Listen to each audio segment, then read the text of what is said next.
Futurs franchisés, mettez vos ambitions à bonne enseigne. Franchisés, enseigne.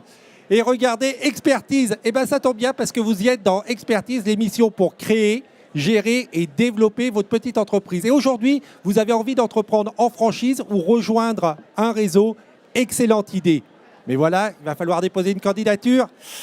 Aïe, aïe, aïe. Mais pas de panique, car grâce à Expertise et ses invités, on va vous donner de bons conseils pour réussir votre candidature. Et les experts d'aujourd'hui sont Hassen Abi. Bonjour Hassen, Bonjour. Vous êtes à la tête de Crèche Entreprendre et à vos côtés se trouve Bruno Louba qui lui est responsable développement de Monsieur Store. Bonjour. Tout à l'heure dans la rubrique Zoom, nous aurons le plaisir d'accueillir Cédric Debac qui est styliste d'entreprise et blogueur, un blog à son nom. Mais on revient à la thématique de cette émission, comment réussir une bonne candidature pour intégrer un réseau. Et la première question que je pose à ces deux responsables de réseau, que recherchez-vous chez un candidat? Alors, nous recherchons principalement une personne qui va avoir des capacités managériales, quelqu'un qui est capable de créer et de gérer sa boîte. Ce qui veut dire qu'on est quand même assez ouvert à tout un tas de profils. Est-ce que c'est la même chose au sein de votre réseau, Monsieur Louba? Oui, alors c'est un petit peu différent. Effectivement, les capacités managériales sont importantes, mais on recherche plutôt quelqu'un qui aurait de l'expérience du métier et qui souhaite se ranger sous une bannière et sous une marque. Ça veut dire que l'expérience est importante pour déposer une candidature quand on veut intégrer un réseau? Elle est importante, mais pas nécessaire. On peut aussi, à partir du moment où on est investisseur, s'entourer des bonnes personnes pour réussir son entreprise. Est-ce que le diplôme est important? On a vu l'expérience, ça avait un peu de poids, mais est-ce que le diplôme aussi? Alors, dans notre secteur d'activité, donc la crèche, pour ouvrir une structure, il n'y a pas de diplôme nécessaire. Maintenant, c'est comme on est lié aux compétences managériales, effectivement, quelqu'un qui aura un bac plus 2, bac plus 3, dans des fonctions comptables, commerciales, ça sera apprécié, évidemment. Et vous? J'attache pas vraiment d'importance au diplôme, j'attache surtout de l'importance à la motivation du candidat, à la qualité de son projet, et puis je dirais s'il a les yeux qui brillent, quoi. C'est ça qui est important. Alors ça veut dire quoi la qualité du projet? Quelqu'un qui veut rejoindre un réseau, il fait un CV, une lettre de motivation et derrière il y a un business plan, c'est quoi et qu'est-ce qui va faire la qualité de ce projet? Alors, on n'est pas sur un recrutement type salariat, on a quand même des indépendants qui vont voler de leurs propres ailes. Nous, ce qui va faire effectivement aussi qu'on recrutera tel ou tel candidat, il y a aussi une question de feeling qui va s'ajouter, c'est est-ce qu'on est prêt à partager une expérience avec cette personne? Est-ce qu'on est prêt à s'associer à lui? Donc effectivement, il y a une notion dans notre réseau en tout cas, de compétences, et un peu de diplôme. L'expérience pour nous n'est pas nécessaire puisque nous formons les gens à notre métier. Il y a le projet d'entreprise. Il y a le projet d'entreprise parce qu'effectivement, c'est des véritables entrepreneurs qui vont rejoindre un réseau. Et donc, qu'est-ce que vous attendez dans ce projet de création d'entreprise?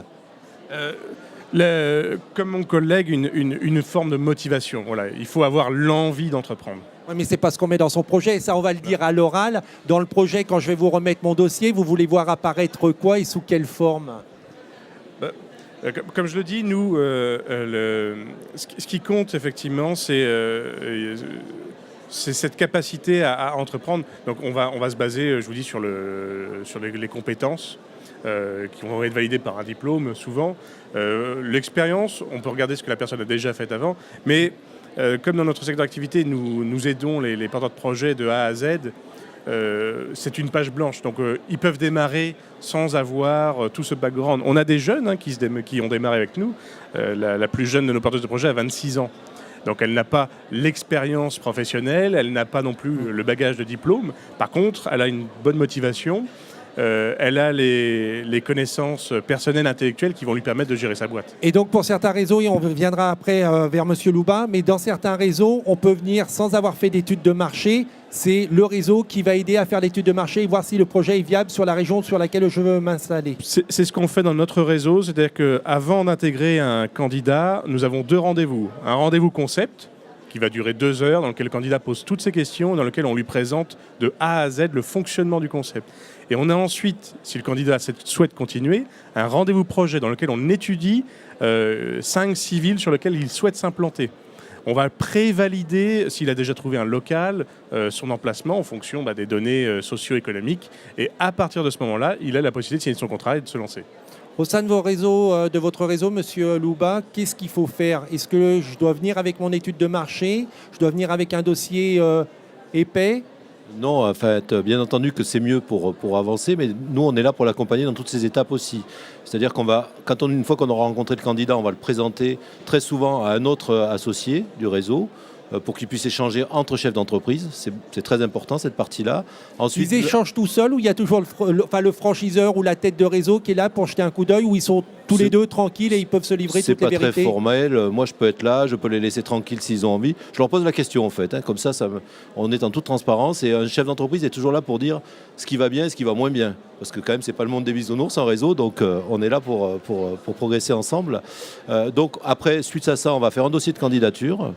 Notre réseau, c'est du commerce associatif, donc c'est géré par un conseil d'administration qui va ou non valider le dossier du candidat. Alors le dossier sera composé de sa motivation, de sa capacité financière, de son expérience. C'est un CV plus, je dirais. Enrichi, très enrichi. Très enrichi. Est-ce que quelqu'un qui est recalé à vie ou en corrigeant ses faiblesses peut revenir voir un réseau pour essayer de l'intégrer? Non, moi je dis qu'il faut toujours laisser une autre chance à tout le monde. Donc il n'est pas recalé à vie. Le tout, c'est qu'il qualifie son projet de manière plus professionnelle, et bien entendu qu'on acceptera de le revoir à ce moment-là. C'est la même chose de votre côté? Alors ça dépend de deux choses. Le premier point, c'est l'apport. On ne peut pas créer une entreprise avec 0 €. Ça n'existe pas. Donc la personne qui n'a pas l'apport ne peut pas se lancer. Ça, c'est indéniable. Ensuite, si on a dit non, et nous sommes assez sélectifs quand même dans notre réseau, c'est qu'on a estimé que la personne n'avait pas les compétences personnelles ou professionnelles pour se lancer, et c'est un non qui sera définitif par contre. Qu'est-ce qui va faire la différence sur deux projets qui ont à peu près la même qualité, deux personnes qui sont de la même façon aussi motivées l'une de l'autre? Sur quoi vraiment vous allez choisir celui que vous allez retenir? Tout à l'heure, vous parliez de l'œil qui brille, mais ça veut dire quoi concrètement? C'est la motivation supérieure, mais c'est un cas qui se pose très peu parce que j'ai rarement deux candidats pour le même secteur. On va dire qu'une fois qu'on avance avec un candidat, on lui laisse le temps de monter son projet. On ne va pas lui mettre quelqu'un dans les pattes en parlant grossièrement. Donc on va aller au bout avec lui pour justement être sûr que le projet aboutisse. Et c'est la même chose au sein de votre réseau? Non, on a cette particularité d'être dans un marché en tension, c'est-à-dire qu'il manque 300 000 places de crèches en France. On peut s'installer presque n'importe où. Moi-même, j'ai des structures en propre et j'accompagne des porteurs de projets à s'installer dans mes propres zones, à quelques mètres de mes structures. Pourquoi? Parce que la demande est là. Donc on a même au contraire une synergie à se rapprocher. On peut mutualiser des moyens comme le personnel. Et après, est-ce que c'est très sélectif d'intégrer un réseau? C'est-à-dire que, vous évoquiez tout à l'heure le cas en disant que c'est rare qu'il y avait deux projets équivalents, mais est-ce que vous croulez sous les candidatures et vous en retenez très peu, et donc ça veut dire qu'il faut vraiment être ultra motivé et avoir vraiment préparé son projet avant de venir vous voir, ou il n'y a pas tant de candidatures que ça et un bon projet, une motivation suffisante permet d'intégrer un réseau? Pour notre réseau, on ne croule pas sur les candidatures, mais on a un nombre de candidatures suffisantes quand même. Donc on est à mi-chemin. C'est pas l'entrée de l'ENA, mais c'est pas non plus l'entrée d'un centre commercial, en gros. Non, c'est ça. En fait, c'est souvent un projet de vie et une modification de vie pour la plupart des gens. C'est-à-dire que je suis artisan dans mon coin depuis des années. Demain, je vais rejoindre un réseau. Il y a des droits et des devoirs. Il faut que je sois capable de me plier à ces quelques règles qui vont demain changer ma vie et souvent changer ma vie familiale aussi, parce que très souvent on est dans des entreprises familiales. Et à Crèche Entreprendre, on croule sous les candidatures? On croule sous les candidatures. Tout le monde est concerné par les modes de garde ou dans ses proches quelqu'un qui a rencontré la difficulté d'un mode de garde. Donc nous, depuis qu'on s'est lancé en 2010, on a dû recevoir quelque chose comme 5000 ou 6000 candidatures. Donc on a pour combien de retenues? Des projets ouverts, une trentaine. Donc soyez bons sur vos dossiers de candidature et puis développez le feeling qui vous permettra de séduire ce réseau. Merci beaucoup pour ces précieux conseils et je vous propose maintenant de rejoindre, c'est lui qui va nous rejoindre, Cédric Debac, styliste d'entreprise et blogueur.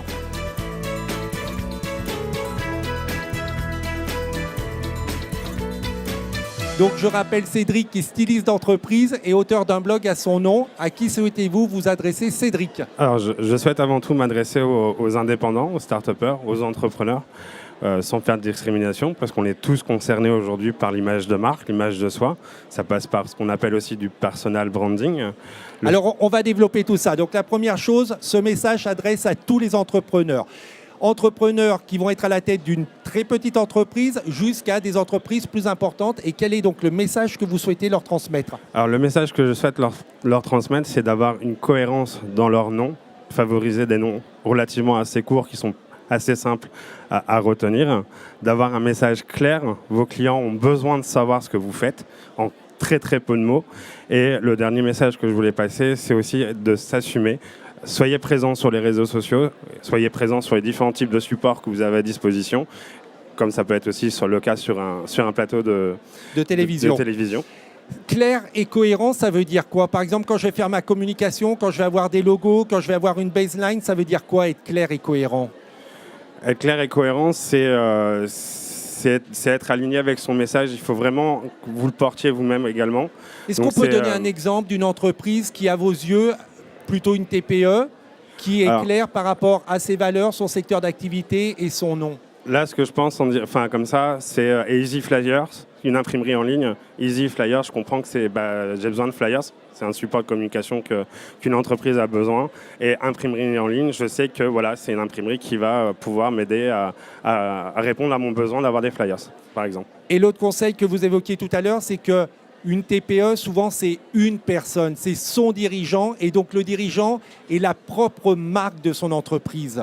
Tout à fait. Comme par exemple, pour moi, Cédric Debac, j'utilise mon prénom et mon nom de famille parce que c'est ma marque de fabrique. Pour votre entreprise, mais on peut quand même être sa propre marque sans forcément prendre son prénom et son nom pour le nom de sa société. C'est pour ça que je précise que je suis styliste d'entreprise et mon rôle, c'est de vous rendre remarquable auprès de vos clients.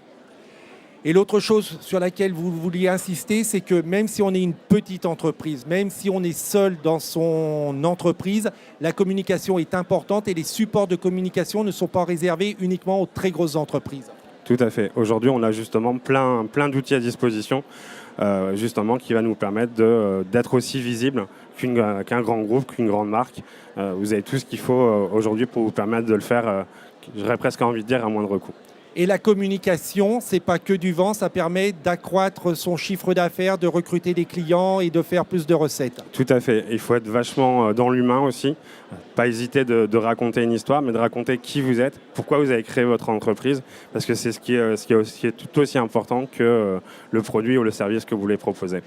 Merci beaucoup pour ces précieux conseils. On peut suivre votre actualité donc sur votre blog, cédric.debac.fr. Tout à fait. Merci aux deux autres invités qui nous ont permis de mieux cibler ce qu'était une bonne candidature pour intégrer un réseau. Si vous voulez revoir ces conseils et cette émission, c'est sur Salon SME TV, la chaîne YouTube du Salon SME. Vous pouvez également les retrouver sur demain.fr, le site internet de la chaîne Demain TV. Ces émissions seront également diffusées sur notre antenne tous les mercredis à partir du 19 octobre à 20h15. On se retrouve très prochainement pour une émission Expertise, l'émission pour créer, gérer ou développer sa petite entreprise. Et une nouvelle fois, salut les audacieux, parce que vous, entrepreneurs, vous êtes des audacieux.